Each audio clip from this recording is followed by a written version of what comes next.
a value-packed Xiaomi mid-ranger, the Redmi Note 14 Pro 4G. There's a lot more that sets this phone apart from the 5G model besides the connectivity, so is this the one to get? I'm Will for GSM Arena, and let's find out in our Redmi Note 14 Pro 4G review.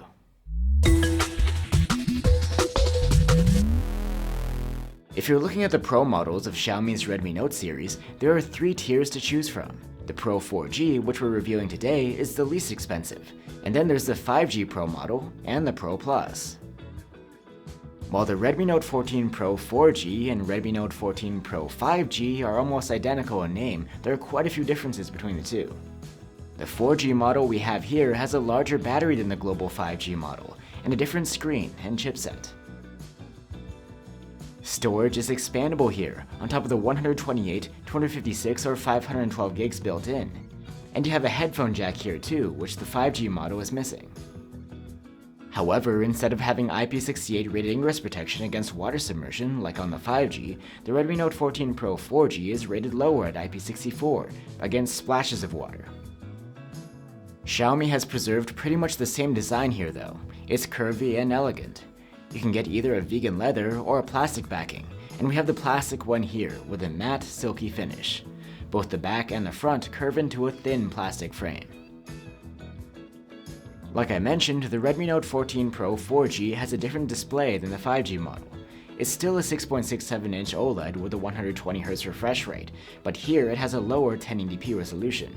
That means that this display is a bit less sharp, with a pixel density of 395 ppi, but the sharpness is still good. You're missing other things here though, like support for HDR video content or 12-bit color. There is still Gorilla Glass Victus 2 protection. And the max brightness is actually better here than the 5G models. With the manual slider, it's about the same, at around 540 nits. But with auto mode on, the 4G model can boost all the way up to 1500 nits, compared to less than 1150 on the 5G model. And as far as refresh rate behavior goes, you get a smooth 120Hz for your swiping and scrolling. This can dial down to 60Hz when you stop interacting with the screen to save energy. Besides the headphone jack I already mentioned, the Note 14 Pro 4G has a pair of stereo speakers. They scored a good mark for loudness, and you get nice vocals and highs, but only minor bass presence. I'm wide awake, but you're a nightmare. I can't escape, I'm seeing you everywhere. You can wake up and unlock the Redmi Note 14 Pro with an under-display optical fingerprint reader. It's fast and reliable. And there's an IR blaster on the phone too, which means you can use it to control other devices with. At the time of review, the interface of the Redmi Note 14 Pro 4G is Xiaomi's HyperOS 1.04, running on top of Android 14. It should receive an update to the new HyperOS 2 in the near future. Speaking of software support, Xiaomi offers at least 3 years of major updates and 4 years of security patches. Xiaomi has preserved a similar look and feel for their software interface for a few generations now, so if you've used a Xiaomi or Poco phone recently, you should feel right at home.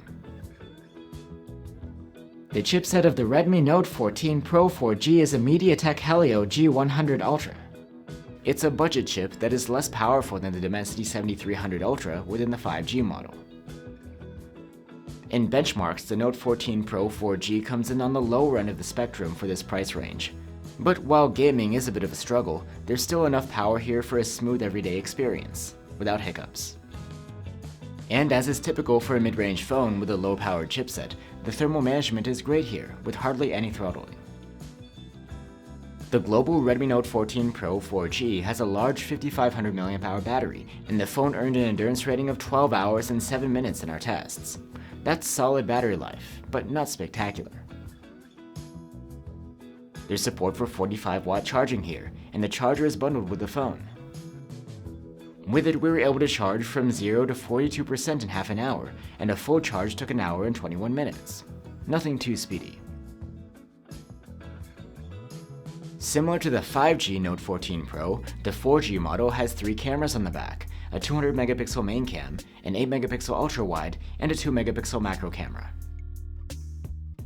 The main camera bins pixels to produce 12.5 megapixel photos by default.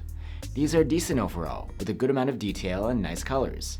Contrast and dynamic range could be better though. Shots of people are solid, and portraits are good, but subject detection and separation do trip up occasionally. The skin rendition is also not our favorite. 2x digitally zoom shots from the main camera look good. They're just not quite as sharp as the regular photos.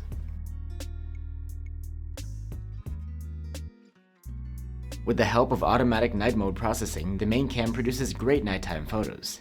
There's a lot of detail, no noise, pleasant colors, and wide dynamic range.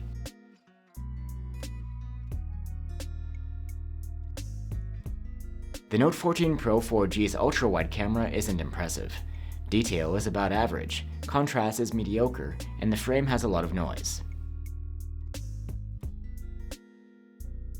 And at nighttime, the ultra-wide camera's photos are soft and with poor contrast. At least the color saturation is fine, and the dynamic range is good.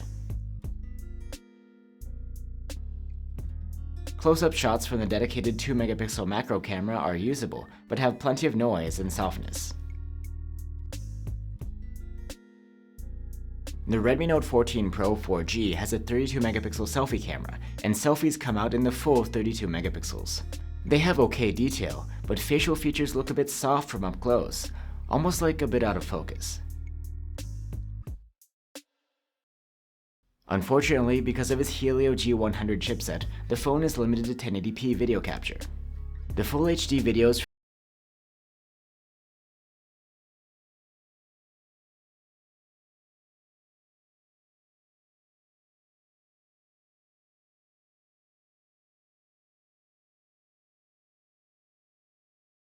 when shooting from a stationary position, but for anything more demanding, like walking shake, you get some wobbling in the video. So that's the 4G Redmi Note 14 Pro. It's an okay mid-ranger that covers all the basics quite well, and you get a headphone jack here and expandable storage, which aren't so easy to find nowadays.